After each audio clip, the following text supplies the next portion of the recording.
like this. I'm not willing to change who I am. It's you. You're the problem here. I have every right to say what I want to say. If she wants to see you be a man, this would be it. Are you still like 100% like I'm doing this? Can you walk down that aisle without your mom's blessing? I know my son. He's not ready. Who can stand by me for the good times and the bad times? She will always right there. Hey, listen, don't forget to like, share, subscribe. Listen, you ain't got the minerals. You ain't got the minerals, baby. Get. Are you mad? You what? Lean, baby. Okay. Hey guys, and welcome to Little Black Book. You already know what time it is. Are you mad? Are you lean? Listen, we're about to get into this session talking to you guys about family and fiancé. I think this is a great one because I'm Ghanaian. The guy was Ghanaian, and the one was Ghanaian. So that's my peoples right there. But I really want to talk about this one because I think it's a really interesting dynamic that happened in this particular episode 3. And I'm going to try and keep on top of it and try and release the videos more in sync with the time they're released. So what I love about these couple is that first of all, they started off talking like best friends. I'm worried about how they gonna act. I'm Talasha. I'm Chris. And we're getting married. Is that a rattlesnake doing a Harlem Shake? It's so corny. Yo, you see this snake out here getting busy? You serious? Got him. We met at church. Become lovers. You can tell by the way they interact, the way that Chris obviously is always joking with Felosi. Is it Felosi or Felosi? With old girl. I can tell by the way he's always interacting with old girl that, you know what, there's a love there and a connect there, and there's a friendliness and a joy and a freedom between the two of them. And I think they're the only couple so far that have made it past 2 minutes before the madness begins. So I really enjoyed just kind of watching them interact and stuff, especially in the car. It was really cute. He made some funny jokes. He's quite a funny guy. I think he likes to be a bit playful, and I think maybe sometimes people can often take your playfulness for being immature, and I don't really see that in him. I see that a person who's free, who's joyful, who doesn't see life so seriously but wants to have a laugh and a joke, you know what I'm saying? So I really appreciate that about them. I know that obviously you mentioned earlier on, you know, the issue that the mum and the daughter had. Interestingly enough, the daughter throughout the process didn't actually speak much. Her son goes. It's gonna happen, man. Yeah, we need to come together. It's gonna happen together. I have a child, but she does love Chris like her own dad because he's been there since she was 3 years old. I love being in her life. I see some pictures sometimes, I get real like teary-eyed. I'm like, oh my God, I remember when she was so little. Yeah. I'm hoping to have... But the mum obviously had an issue with... I think the mum had a deep issue with not only the son's immaturity, she claims, but more to do with the fact that her son is leaving her. And it's more to do with the fact that she places an importance on the son, almost becoming like a husband for her, and therefore he can't just leave. I think the immaturity, you know, or the attitude that he had, I think it was just an excuse to kind of withhold her blessing for him, and in the sense of the fact that, you know what, when it came down to it, like, at the point where he apologized and they were talking later on, you know, she even says, you know what, I will not give my blessing if I'm disrespected. It's not about you. You understand? It's not about you. Do you know what I'm saying? So, for me, it was like, that's why she's withholding a blessing. I think, like, she had other ulterior motives, which then played and fed into this narrative, which she had to keep on feeding. So for me, that's my particular stance on that. So, obviously they have the woman has a child. Felosi has a girl. I said girl or son, I can't remember. She has a child anyway, and you know he's taking on that responsibility. And I think for me, the mum really, you know what? Sometimes I think the mum kind of saw that. I was like, hold on a minute, is this guy mature enough to look after this child? You know, when he himself is a child of mine. And I think that's what she probably saw, and I think that's what again drove her decision making in terms of my son's not ready. And it's interesting because obviously he's obviously standing up to the task. He's obviously a good father, and obviously he enjoys what he's doing. He's been looking after this girl for how long? Falasha obviously made a little comment. She made a little slight dig when they were talking on the couch, saying obviously, you know, her mum doesn't control her life. You know, and I do get that because obviously it's evident that her mom trusts her to make a decision. Family. My mom is always in support of what I want to do. She trusts me with my own life. And what I want to do. I'm not taking shots at you. I'm just saying that my mom doesn't control my life, and she doesn't. I think he's a mama's boy. Him and his mom are really close, which is sweet, but is borderline. He's her husband. Is borderline like that. So it's kind of like one of the ones where I think the mom of Chris was probably looking at it going, this girl that's come in, she's also got a child. My son's now looking after somebody else's child. You know, it can help. It can definitely push you towards being anti the relationship. Do you get what I'm saying? Not probably to the point that she went to, but I can understand the hesitation, and I can understand the not wanting the son to be in that position. You know what I'm saying? I personally have always said I don't really want to be in a relationship with somebody who has a kid already, just because I want to be able to have that special moment with you, one-to-one. I want to be able to have that between ourselves and nobody else. But, you know, if God says something, what can you say? Shoot. Don't do that. And then obviously, you know, she made a point, obviously, like, it's borderline, he's a mama's boy. My mom doesn't control my life, and she doesn't. I think he's a mama's boy. Him and his mom are really close, which is sweet. In some sense, he is. And I think, again, I'm very careful in terms of how I even say that, because I think when I look at all these couples that I've said we've gone past the last 3, where's a father figure? You know, this is very important to have father figures in this scenario. Do you know what I'm saying? And to have that father voice in your life. And you know, I almost saw in Chris, you know, that the lack of the fatherhood there. It can affect you. Do you know what I'm saying? I'm not saying he's even a bad guy. Rather, I'll say, like, you know, for instance, like when he was having an argument with his mum and he went outside, and I thought to myself, when Philaster said, don't be too emotional.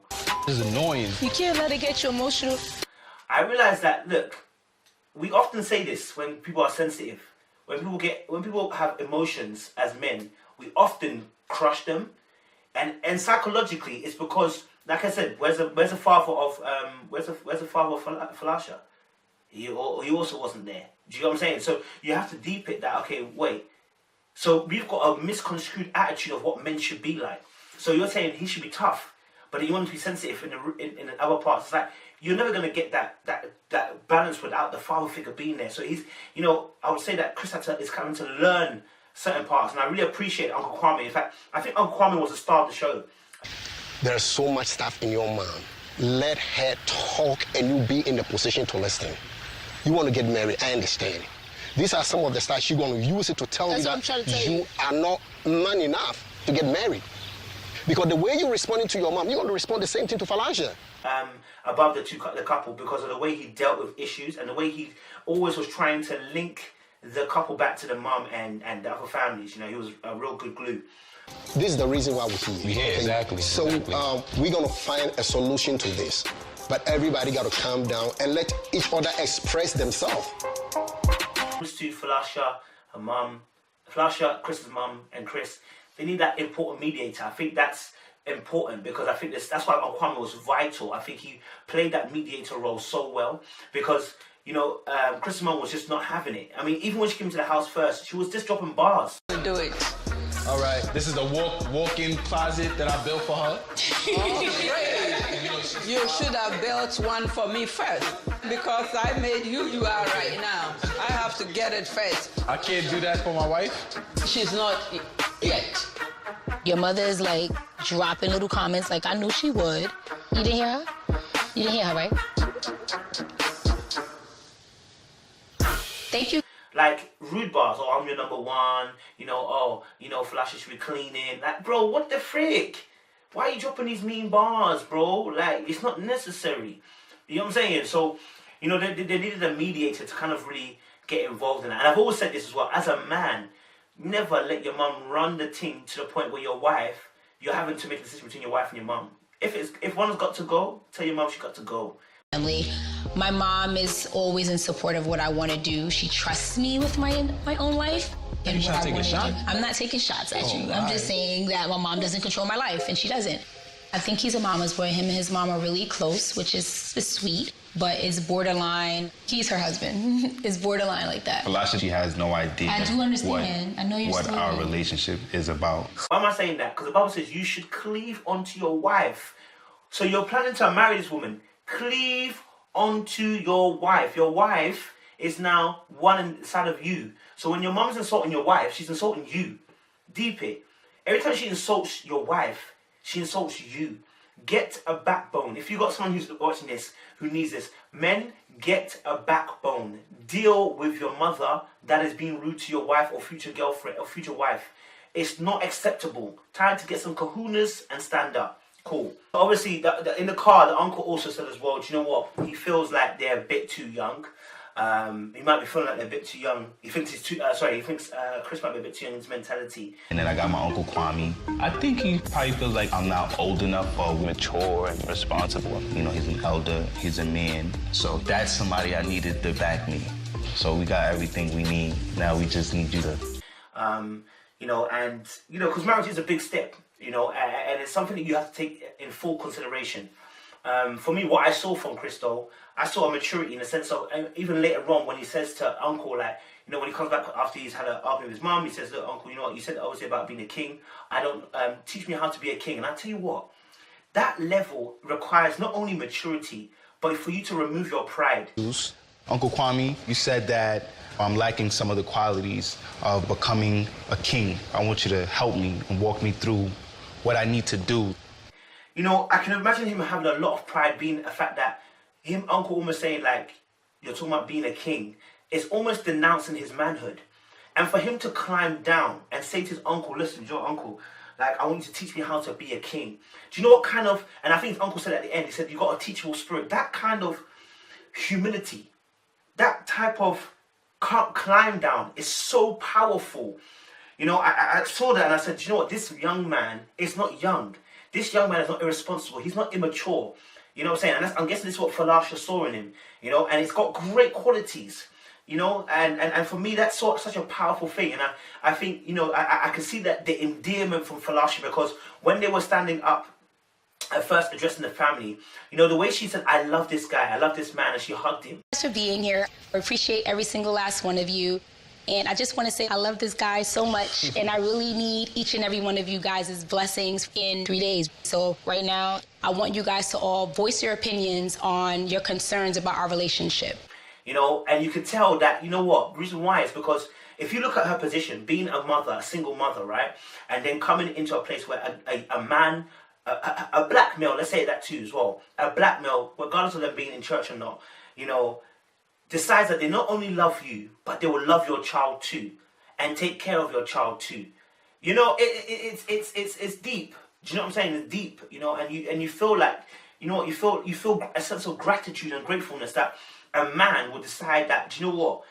Forget everyone else is saying. I love you and I'm going to respect you. I'm going to show you that respect in my actions. So, when she hugged him, it was a real time hug. You understand? So I would say that when it came to him being too young, I was like, I don't know. What he's doing is not a young man's thing. Do you get what I'm saying? He mentioned obviously as well that his uncle, because his uncle didn't back him, he needed the backing of an elder. Responsible. He's an elder, he's a man. So that's somebody I needed to back me. I think he needed the backing of a man.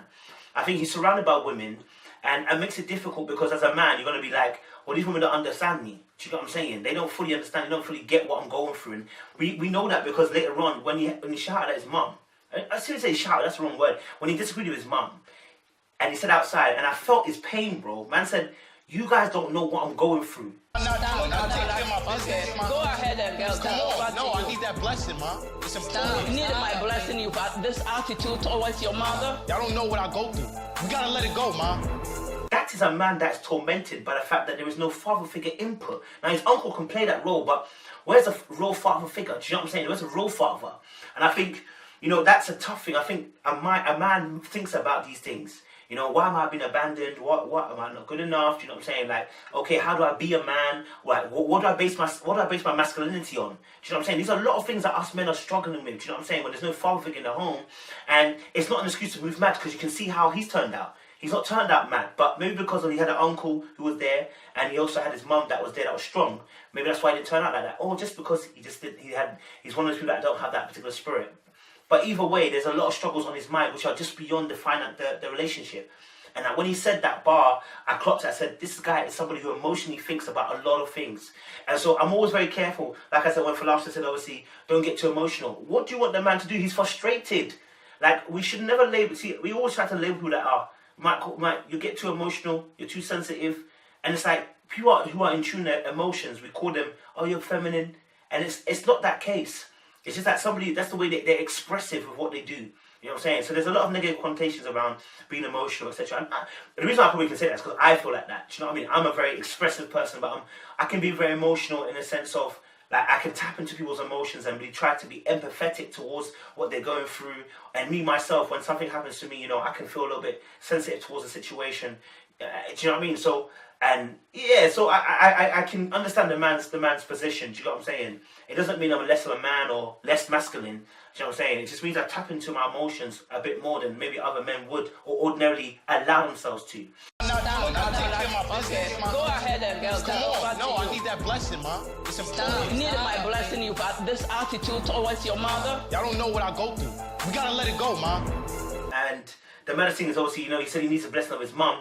And I would say, like, you know what? Anybody watching this, I would say this, look, like, if your mum hasn't got a perfectly good reason, especially if you're a Christian, yeah, mum hasn't got a perfectly good reason, you need to ask yourself whether this is the will of God. Is this what God is asking me to do, to wait for my mum to get a blessing? Or is God telling me to move? You know, because if Abraham had waited for his dad's blessing, Haran, he might not have moved out the house, Taz. But when God told him to move, Abraham moved. And guess what? Blessings came after that. Do you know what I'm saying? Because the righteousness was accredited because he believed what God had said. Do you know what I'm saying? He's a man of faith because he decided what he heard to move according to that. So if you're hearing God tell you, listen, marry this woman, then move according to that. Do you know what I'm saying? Yes, your mum might not agree, your dad might not agree, your family members might not agree, but if God is telling you to do it, do it. Do you know why? Because the Bible says, honour thy mother, thy father. But what people don't understand is, it's not honour thy mother, thy father above what God has said. No. The Bible even says, forsake thy mother, thy father, thy brother, and anybody else, even forsake yourself. Love not your life. What does that mean? It means put God's word above everybody else. If he tells you to do something, you do it. So if you're feeling led to go and marry this person by God, listen to what I said. I didn't say it's your own mind. By what God has said, then go through. You know what I'm saying? You don't need to wait for blessing because it might not never come. You know what I'm saying? But when you do what God has said, it shall work out well for you. Do you get what I'm saying? Yeah, it's a mad thing. So for me, this is a roundup of episode 1. I think they have a great chance. I think that they have a great relationship foundation, and I think I loved how they were and interacting. And I think even on the sofa when they're talking to Tracy McMillan, it was interesting because they weren't super close, but they were close enough. And I felt like with Falasha, I feel like she's been leading a little bit, and she's been wanting him to take charge and lead a bit more, if you get what I'm saying.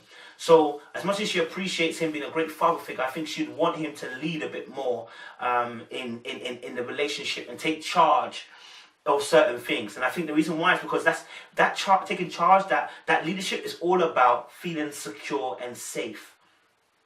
Feeling secure and safe. You know, you want to have that safety feeling, you know, as a female. So him not taking charge over the situation with his mum, you know, it shows a lack of security there. Like, you can't rely on him to make important decisions because the mum situation might get in the way. So for me, you know, I think his mum was a bit overbearing. This is the first part. We're going to do a part 2, guys. Don't watch that. But I think his mum was a bit overbearing. And you know what? We'll discuss that in part 2s when the parents come in and stuff. So yeah. Listen, are you mad? You lean? Listen. You ain't got the minerals, baby. Hey, part 1, did 'em. Watch out for part 2, baby. Cause I know fix my C strings. Let me know if I'm out of order.